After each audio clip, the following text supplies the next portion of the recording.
الحمد لله وكفى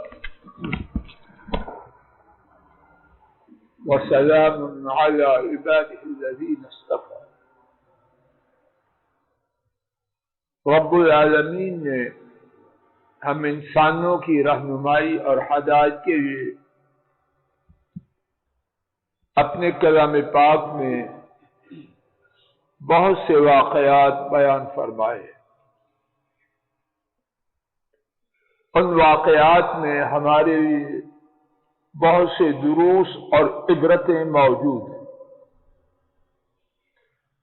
انہی واقعات میں سے ایک واقعہ سورہ یونس علیہ السلام میں بھی ہے، سورہ الشعراء میں بھی ہے اور سورہ الدخان میں بھی ہے. موسیٰ علیہ السلام فرعون سے بچنے کے لیے سمندر کی طرف روانہ ہوئے. حکم الہی سے سمندر کی تہ پر چھڑی ماری، اس میں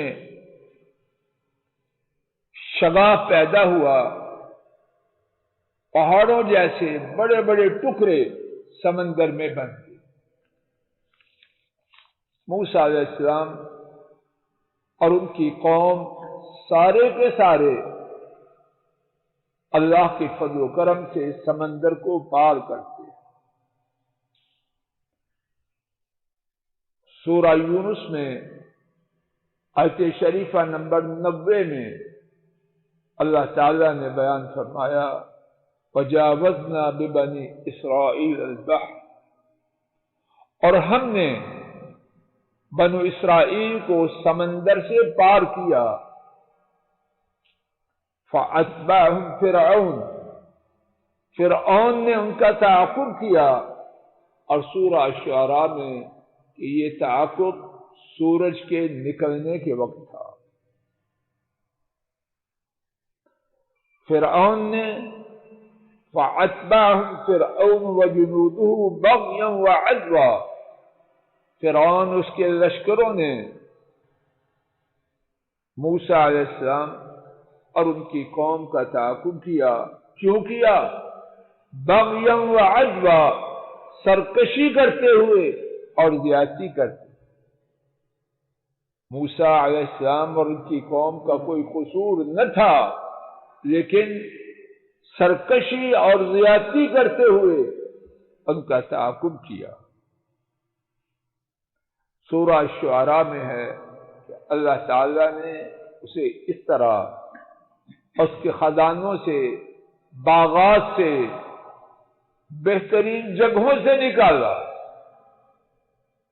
اور وہ نکلنے سے پہلے اپنے غصے کا اظہار کر چکا تھا کہ یہ چھوٹا سا گروہ ہمیں غصہ دلا رہا اور ہم سب چکنے ہیں. اب دیکھیے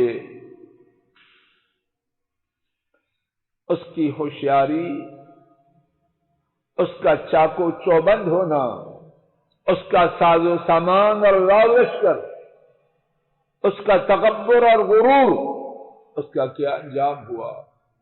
حتی اذا ادرکہ الغرق، یہاں تک کہ جب اس کو غرق ہونے نے پا لیا.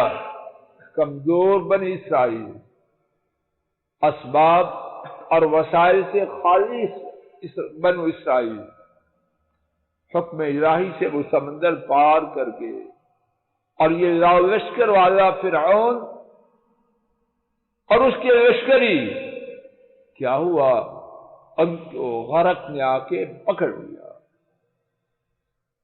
اب غرور، تکبر، سرکشی، زیادتی کہاں گئی؟ قال آمن، کہنے لگا میں ایمان لایا. سارا غرور خاک میں مل گیا. انہ لا الہ الا الذی آمنت به بنو اسرائیل، ایمان لایا یقیناً وہ نہیں کوئی معبود مگر وہ ذات جس پر بنو اسرائیل ایمان لائے. وَأَنَا مِنَ الْمُسْلِمِينَ، اور میں مسلمانوں میں سے. ایمان لانے کا اظہار ایک دفعہ نہیں 3 دفعہ کیا. آمنت، میں ایمان لایا. انہ لا الہ الا الذی آمنت بہ بنو اسرائیل، دوسری دفعہ کہ میں اس ذات پر ایمان لایا ان کے سوا کوئی معبود نہیں جس کے ساتھ بنو اسرائیل ایمان لایا. وَأَنَا مِنَ الْمُسْلِمِينَ، اور تیسری دفعہ اعلان کیا اور میں مسلمانوں میں سے. اب اس وقت 3 دفعہ ایمان کا اظہار کرنا جبکہ وہ غرق ہو رہا تھا اسی کام آیا. آلان، اب وقد عصیت قبل، اور یقیناً تو اس سے پہلے نافرمانی کر چکا. متکبر، جابر، ظالم، سفاک جتنا زیادہ تکبر کرتے ہیں مصیبت کے آنے پر اتنا ہی زیادہ پیچھے جاتے ہیں. سارا تکبر غائب ہو. غرور، وہ خود بھول گیا. الآن، اب وقد عصیت من قبل، وقد عصیت قبل، اور یقیناً تو نے نافرمانی کی پہلے.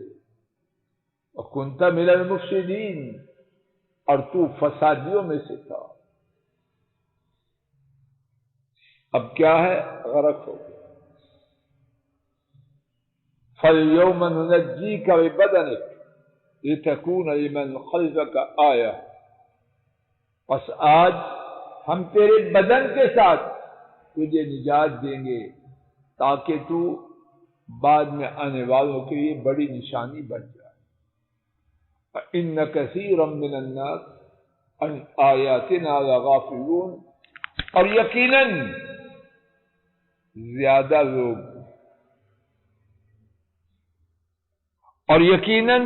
لوگ ہماری آیات سے یقیناً غافل ہیں.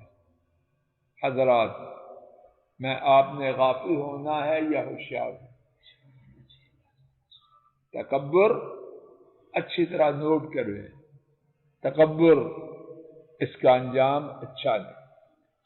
سرکشی، زیادتی، ظلم، اللہ تعالی نے اس کی سزا آخرت سے پہلے دنیا میں، اور یہ بات بھی اس واقعہ میں اجاگر ہے. بلند و بالا وہ ہوتا ہے جس کو رب بلند و بالا. کہاں فرعون ربکم الاعلی، اپنے آپ کو سب سے بڑا رب کہنے والا، اور کہاں بنو اسرائیل کہ ان کے شیر خوار بچوں کو ذبح کیا جائے، کچھ نہیں کیا. کمزوروں کو رب نے کس طرح سمندر سے پار کیا، اور طاقتور اور اس کے لشکروں کو رب نے کس طرح غرق کیا. تو کیا سبق ملا؟ بچے گا وہ جس کو عرش والے رب بچائے، اور جس کو وہ نہ بچائیں کائنات کی ساری طاقتیں مل کر بھی اس کو نہیں بچا. اللہ تعالیٰ اپنے فضل و کرم سے مجھے اور آپ کو اور ہمارے کنبوں کو، بہن بھائیوں کو اور امت کو ان لوگوں میں شامل کرے جو ایسے واقعات سے نصیحت اور عبرت پکڑتے ہیں. اور یہ بات بھی اچھی طرح یاد کر لی جائے، اللہ کے عذاب کے آنے سے پہلے توبہ اور معافی کا دروازہ کھلا ہے، لیکن جب سامنے موت آ جائے پھر توبہ، معافی، ایمان کا دعویٰ کچھ کام نہیں دیتا. معلوم نہیں ہماری سرکشی، بغاوت، طغیانی کی وجہ سے کب عذاب الہی ایسا آ جائے کہ ہماری موت ہماری آنکھوں کے سامنے ہو. اس وقت کوئی توبہ ہمارے کام نہ آئے گی. اب توبہ کریں، اب جھکیں تاکہ اس عذاب سے، رب کی رحمت سے محفوظ ہو جائیں. وآخر دعوانا